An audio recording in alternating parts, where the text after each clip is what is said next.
Hello दोस्तों।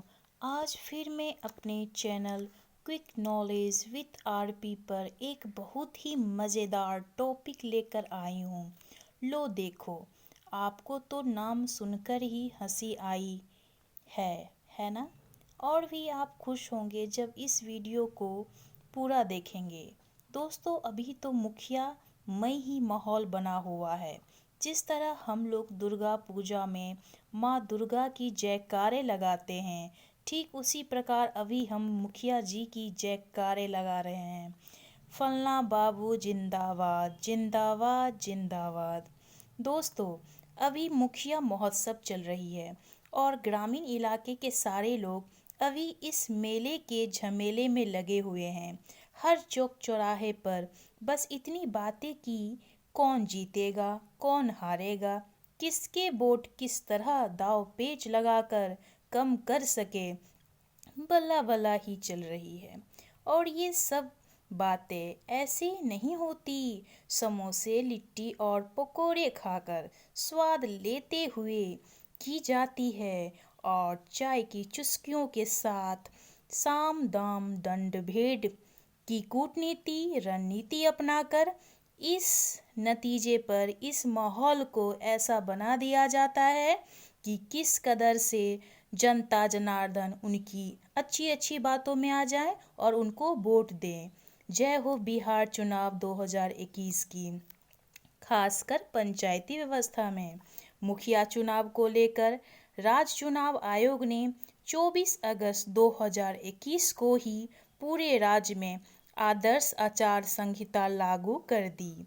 ये चुनाव 11 चरणों तक चलेगी, जिसका पहला चरण 24 सितंबर को और अंतिम मतदान का चरण 12 दिसंबर को निर्धारित किया गया। और साथ ही में यह भी अनुमान लगाया गया है कि लगभग 8 से 10 लाख से ऊपर ही प्रत्याशी नामांकन करेंगे और जो भी बाढ़ के इलाके हैं वहां पर चुनाव बाद के चरणों में किया जाएगा।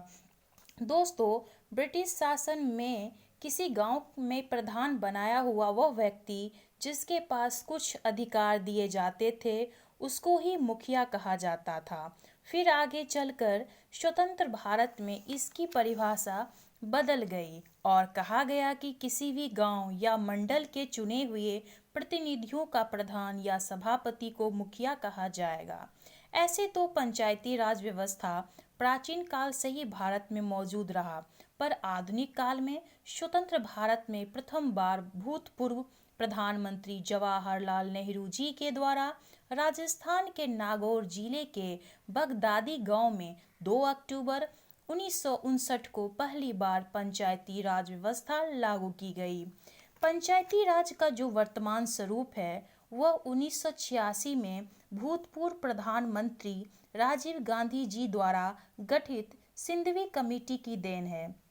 24 अप्रैल को पंचायती राज दिवस मनाए जाने का कारण 73वां संविधान संशोधन अधिनियम 1992 की ही देन है।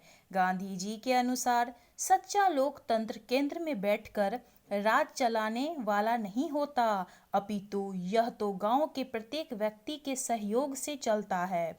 मुखिया चुनाव को लेकर जिस तरह से माहौल अभी हम दिन प्रतिदिन देखते जा रहे हैं, यह माहौल का अंत अभी खत्म नहीं होगा। ये दिसंबर तक बना हुआ रहेगा और हम इसी आस में लगे रहते हैं कि कब हमारे मुखिया जी भगवान का रूप लेकर आएंगे और हमारी दुख दारिद्रता को दूर करेंगे, हमारी समस्याओं का समाधान करेंगे। 5 वर्ष की अवधि आशा में ही बीत जाती है और हम जब वोट दे के आते हैं उसके बाद हम आम जनता को कोई पहचानता नहीं है। फिर 5 साल के बाद अपनी भूल को सुधारने के लिए फिर से हम नए प्रत्याशी को चुनते हैं। बहरहाल, इससे आगे हम यह भी जानें कि मुखिया जी को अंग्रेजी में शेख कहा जाता है और उनको तरह तरह के नामों से संबोधित किया जाता है। दोस्तों, कहीं उन्हें ग्राम पंचायत का प्रधान बोला जाता है, तो कहीं पे सभापति, कहीं पे नेता, तो कहीं पे अगुआ, या सबसे वरिष्ठ व्यक्ति को, वह जो अपने वर्ग या समाज में मुख्य या प्रधान हो, उसे मुखिया जी बोल दिए जाते हैं। हमारे गांव में एक मिथिला पे आधारित फिल्म भी बनी हुई थी, जो प्रथम फिल्म का नाम ही था मुखिया जी। ओ, वो गाना सुनते ही बहुत हंसी आने लगती थी, लेकिन बहुत ही अच्छी मूवी वो थी। दोस्तों, ऐसे तो पंचायती राज व्यवस्था में प्राचीन काल से ही इसके कुछ अंश विद्वान थे, राज व्यवस्था, प्रशासनिक सारे कार्यकलाप को देखने के लिए, ताकि ग्रामीण जो जड़ है हमारा, उसकी अर्थव्यवस्था मजबूत हो। लेकिन हम ये भी जानते हैं कि वर्तमान समय में मुखिया को कितना राज्य सरकार के द्वारा पैसा दिया जाता है, सिर्फ 2500 रुपये। क्या इससे उनकी ही घर की अर्थव्यवस्था सुधरेगी? समाज की तो छोड़िए, राज्य सरकार को कितना पैसा आता है कि गांव घर के सारे कल्याण को लिए देगी? अगर दे भी दे तो कहाँ तक? अगर कुछ करना भी कोई चाहे तो दूसरे प्रतिद्वंदी खड़े हो जाते हैं। बहरहाल कल्याण तो होने वाला नहीं है। फिर भी इस मेले के झमेले में हम लोग दिन रात लगे हुए हैं।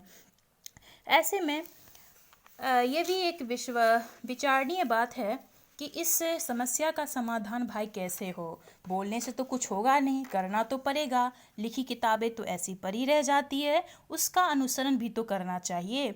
इसलिए इस बार का जो नतीजा आए, या आप वोट देने जाएं, वोट नतीजा से पहले वोट देने की बारी आती है। जरा सोच के, ठगी लोगों से संभल के और अपनी सूझबूझ के साथ भविष्य को देखते हुए अपने कर्मठ और योगी उम्मीदवार को ही आप वोट दें।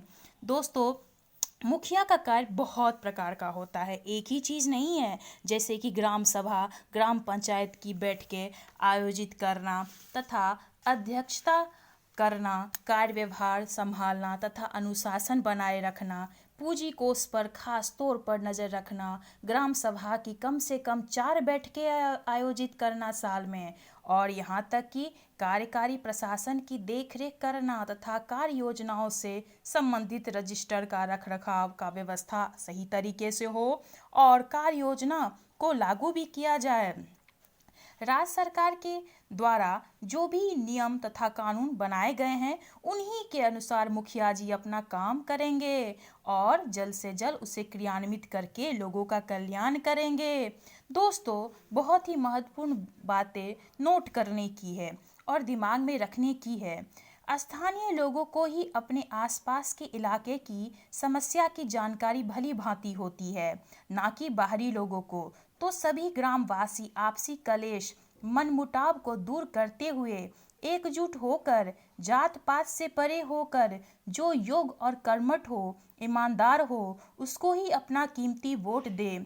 जो खुद के विकास का ना सोचकर समाज के विकास के बारे में सोचे, जो अपने लिए 4 मंजिले इमारत ना बनाकर बेघर को आश्रय दे, जो खुद आधी रोटी खाकर भी गांव के एक व्यक्ति को भी भूखा ना सोने दे, उस व्यक्ति को वोट देकर भारी मतों से विजय बनाएं।